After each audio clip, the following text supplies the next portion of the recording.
The naming of Iran's new supreme leader comes as President Trump says he's not ruling out sending in American ground troops.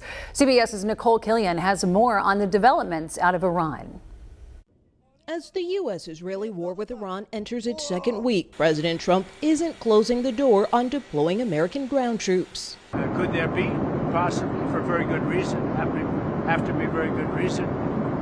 And I would say if we ever did that, they would be so decimated that they wouldn't be able to fight at the ground level. The White House says there are no current plans to put boots on the ground, but cautions the president is keeping his options on the table.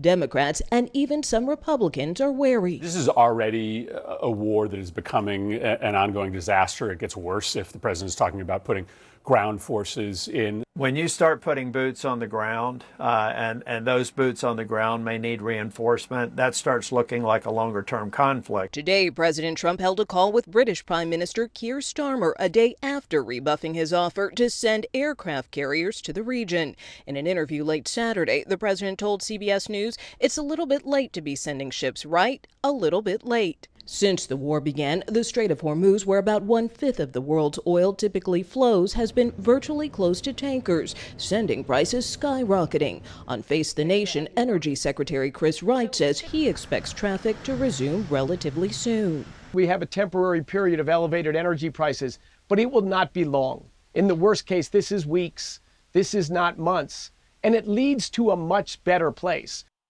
Senate Minority Leader Chuck Schumer is calling on President Trump to immediately tap into the Strategic Petroleum Reserve to help lower oil and gas prices. But the president has previously downplayed that idea, saying there's already a lot of oil out there. Nicole Killian, CBS News, Doral, Florida.